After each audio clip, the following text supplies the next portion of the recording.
Hey guys, Vincent Giallo here. Welcome back. Today I've got a real treat for you guys. One of my favorite new movies and just favorite genre slashers of all time. And it's from 2015 and it's Death-Scort Service. So stay tuned here, guys. This movie is insane. It's crazy. It's bereft of all human emotion. It is guttural, visceral, brutal, dire, and I love it. It's amazing. I mean, truly. But first off, before we even talk about the movie, I just wanted to discuss the score, because of course that kind of sets the tone for the whole thing. This is the Death-Scort Service soundtrack. Now there is a sequel as well, part 2, and part 3 is coming out soon, or it's just been released on Blu-ray. I haven't tracked it down yet, but this soundtrack here for this film, the second soundtrack is quite good as well. It takes a lot of the score and cues from this one, obviously, kind of maintaining that consistency throughout the series. But this is an insane soundtrack. This soundtrack is one of the greatest synth. I mean, this is a bold statement. This is one of the greatest synth soundtrack scores mixed in with like 70s Giallo. It's ridiculous.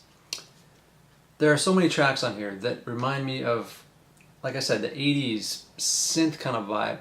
It dives into the sort of music that we would see in a lot of Giallo films from the 70s and Morricone scores. That kind of jazzy, kind of infused, greasy, slimy kind of feel that you kind of have running through these types of films from the 70s.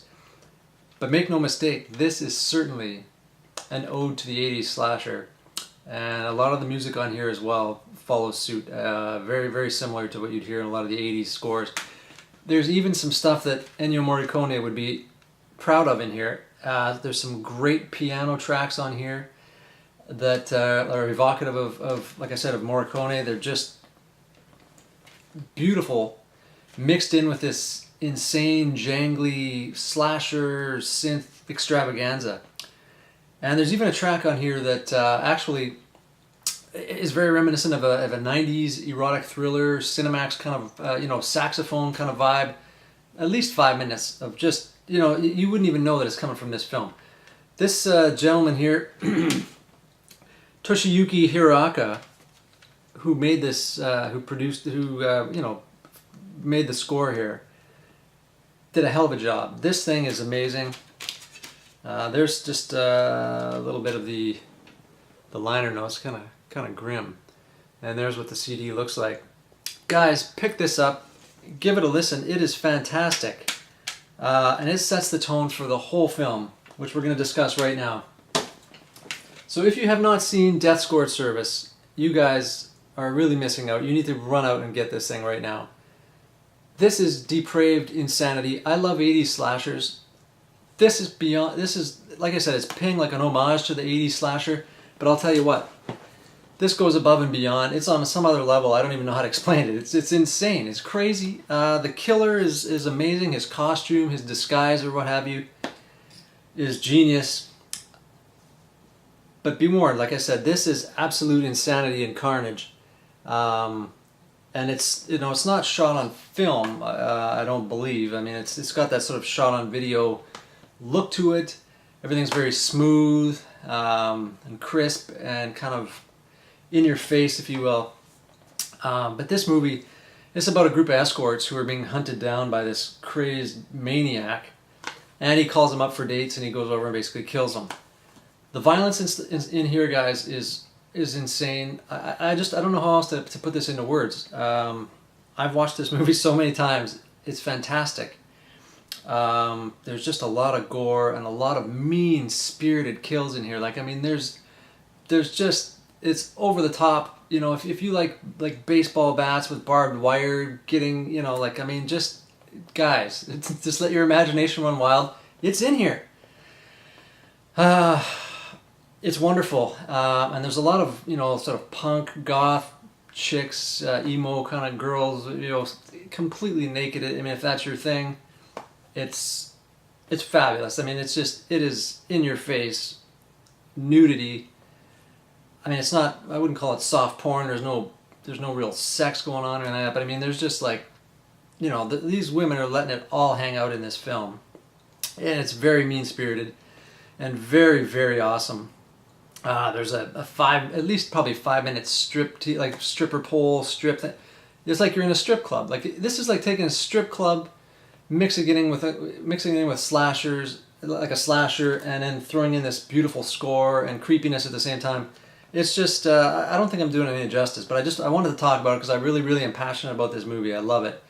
In fact, I'm so passionate about it. The third one, they raised you know, some of the money for the movies on GoFundMe, and the third one, I'm just so enamored by this film that they actually had, like, you know, you donate a certain amount and then you get, you know, a certain, like a prop or your name in the credits, and they had like an executive producer credit on there, which I, you know, couldn't really afford, but I kind of was thinking I might, you know, do that. But somehow I was following this GoFundMe.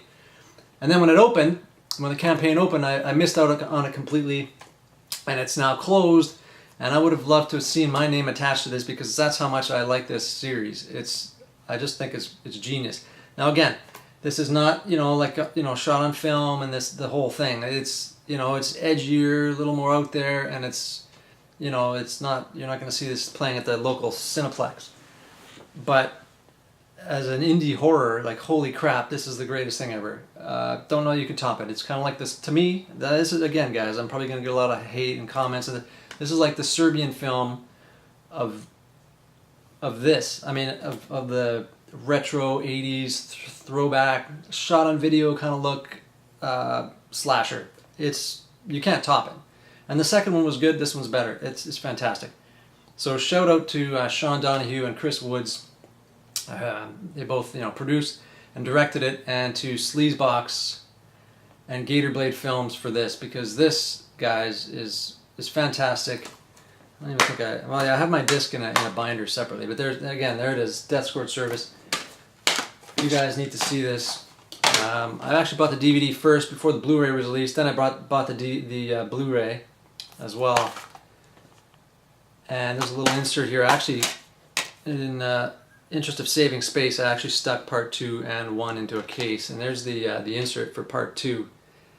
But guys, Death-Scort Service, check it out. Leave me a comment below if you really like these videos. I would really, really appreciate it if you guys could subscribe. Just please click that button up here, wherever it is an orange button.